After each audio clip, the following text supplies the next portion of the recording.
자, 여러분, 환영합니다.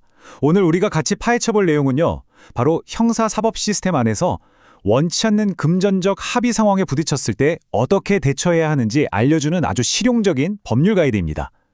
사실 법이라는 게 잘 모르면 나도 모르게 억울한 일을 당하기 십상이잖아요? 그래서 오늘 다룰 이 내용이 여러분 자신을 지켜줄 아주 강력한 무기가 될 거라고 확신합니다. 그럼 바로 시작하겠습니다. 본격적으로 시작하기 전에 혹시 이런 상상 해보신 적 있나요? 범죄자가 내 동의도 없이 몰래 돈으로 가명을 살 수 있을까? 영화나 드라마에나 나올 법한 이야기 같죠? 근데 안타깝게도 이게 현실에서 실제로 벌어지고 있는 일입니다. 자, 도대체 어떻게 이런 일이 가능한 건지 오늘 실제 데이터와 법적 사실들을 바탕으로 이 충격적인 질문에 대한 해답을 하나하나 찾아가 보겠습니다.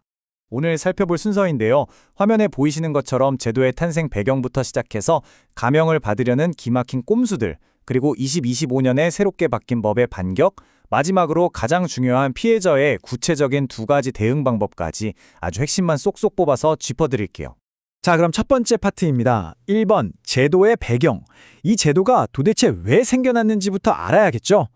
여러분, 2022년 이전 상황을 먼저 떠올려 보세요. 그때는 가해자가 형량을 줄이려고 흥신소 같은 불법적인 수단까지 동원해서 피해자 집 주소나 연락처를 알아낸 다음에 막 찾아가서 합의를 강요하는 일이 진짜 빈번했습니다. 끔찍한 2차 피해였죠. 그래서 이걸 막고자 가해자가 피해자 개인정보를 몰라도 그냥 사건 번호랑 가명만 딱 있으면 법원에 돈을 맡길 수 있게 해주자 하고 만든 게 바로 이 형사공탁 특례 제도입니다. 그러니까 원래는 철저하게 피해자를 보호하기 위한 튼튼한 방패였던 셈이죠. 이해를 돕기 위해 법원행정처 자료를 한번 보실까요? 예전에는 공탁을 하려면 피해자 성명, 주민등록번호, 주소가 다 필요했어요. 하지만 이제 오른쪽을 보시면 확 달라졌죠? 가명하고 형사사건 번호, 이 두 가지만 있으면 끝입니다. 제도의 취지 자체는 정말 완벽해 보입니다. 그런데 말입니다. 두 번째 파트. 여기서부터 문제가 생깁니다. 선의로 만든 이 방패가 어떻게 가해자들의 무기로, 꼼수로 악용되었는지 한번 보시죠. 화면에 이 숫자 보이시나요? 무려 1151억 원입니다. 진짜 어마어마하죠. 이게 어느 정도냐면 제도가 막 시행된 2022년 12월부터 단 9개월 만에 18,900건이 넘는 특례 공탁이 쏟아졌고요. 그 돈이 다 합쳐서 저 금액이 된 겁니다. 가해자들이 이거 가명받기 딱 좋은 수단이네 하면서 얼마나 발빠르게 악용하기 시작했는지 바로 감이 오실 겁니다. 더 충격적인 건 바로 이 표입니다. 공탁 금액에 따른 평균 가명 기간인데요. 표 아래쪽 한번 보세요. 2천만 원을 넘게 공탁하니까 형량이 얼마나 줄었죠? 무려 16.8개월. 와, 1년 반 가까운 시간이 깎인 거예요.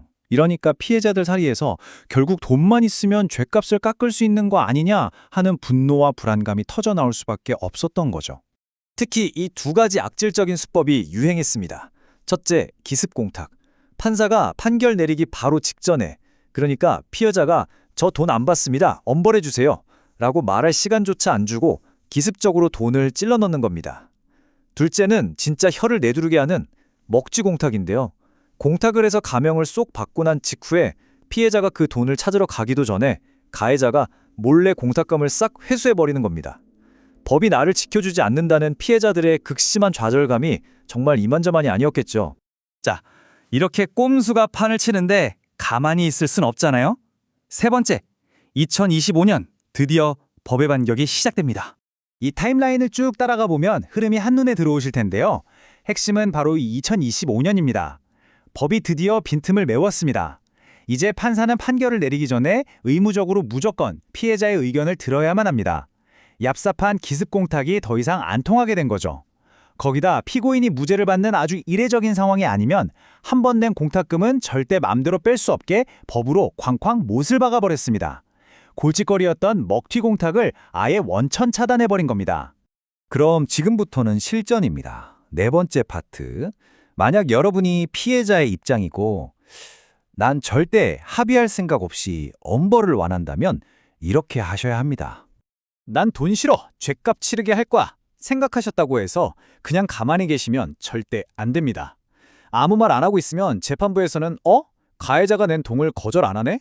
피해 회복에 동의하나 보네? 하고 선처해 줄 수도 있거든요. 그래서 이 세 가지 액션을 반드시 취하셔야 해요. 첫째, 돈 절대 받지 마시고요. 둘째, 법원에 엄벌 탄원서 꼭 내시고요. 그리고 셋째, 이게 제일 중요한데 공탁물 회수동의서라는 걸 꼭 제출해서 나는 이 돈 이런 한 푼도 받을 생각 없습니다라는 걸 재판부에 공식적이고 아주 강력하게 알려야 합니다. 근데 여기서 정말 조심하셔야 할 아주 치명적인 디테일이 하나 있어요. 방금 말씀드린 그 회수동의서 제출하실 때 무조건 발급받은 지 딱 3개월 이내인 인감증명서나 본인 서명 사실 확인서를 꼭 같이 내셔야 합니다. 만약에 기한 지난 걸 내거나 실수로 빼먹었다. 그럼 그 서류는 그냥 휴지 조각이에요. 법적 효력이 전혀 없습니다. 결국 가해자는 공탁 인정받고 감형받을 수도 있는 거니까 이 디테일은 진짜 잊으시면 안 됩니다. 자, 5번째 파트입니다. 이번엔 반대의 경우예요. 여러 가지 현실적인 경제적 문제들 때문에 고민 끝에 공탁금을 수령하기로 결정하셨다면 어떻게 해야 할까요? 일단 돈을 찾으려면 피공탁자 동일인 확인 증명서라는 게 필요합니다. 아까 공탁은 가명으로 한다고 했잖아요. 그러니까 서류상의 그 가명이 실제 나라는 걸 증명하는 서류입니다. 참 다행인 게 예전에는 피해자가 직접 발로 뛰며 이걸 때려 다녀야 했는데 이제는 규칙이 바뀌었어요. 법원이나 검찰이 알아서 관할 공탁소로 이 서류를 딱 보내줍니다. 피해자 입장에서는 수고를 훨씬 덜게 된 아주 좋은 변화죠. 서류가 준비됐다면 실제 절차는 이렇습니다. 먼저 공탁계에 전화해서 내 증명서 잘 도착했는지 쓱 확인하시고요. 신분증, 인감 이런 필요 서류들을 챙깁니다. 요즘은 세상이 좋아져서 전자공탁 사이트에서 클릭 몇 번으로 온라인 신청도 가능해요. 하지만 딱 하나, 공탁금이 5천만 원을 넘어가는 큰 돈이라면 아무리 귀찮으셔도 무조건 공탁소에 직접 방문하셔야 한다는 점 꼭 기억해두세요. 자, 집중해주세요. 오늘 내용 통틀어서 가장 중요한 마법의 꿀팁 나갑니다. 공탁금을 찾고는 싶은데 솔직히 그 돈이 내 실제 피해에 비하면 터무니없이 적을 때가 있잖아요. 그럴 땐 출급 청구서 여백에다가 이해 유보 의사표시라고 이 8글자를 꼭 적으십시오. 이게 무슨 뜻이냐? 내가 일단 이 돈 받긴 받는데 이걸로 전부 퉁치는 거 아님? 하고 법적으로 못을 박는 겁니다. 이 문구 하나만 있으면 돈은 돈대로 찾고 나중에 당당하게 민사소송 걸어서 남은 피해액을 추가로 다 받아낼 수 있습니다. 자, 어떠셨나요? 오늘은 피해자를 지키기 위해 탄생했던 제도가 자칫 가해자의 무기로 전락할 뻔했다가 다시 단단한 방패로 재정비되는 그 다이나믹한 과정을 함께 살펴봤습니다. 아는 만큼 보이고 아는 만큼 나를 지킬 수 있는 게 바로 법입니다. 여러분, 과연 우리 법은 가해자의 피해 회복 노력과 억울함을 풀고 싶은 피해자의 정의 실현 사이에서 완벽한 균형을 잡아가고 있는 걸까요? 오늘 알게 된 이 내용들이 여러분의 소중한 권리를 지키는데 꼭 도움이 되기를 바라면서 여기서 마무리하겠습니다.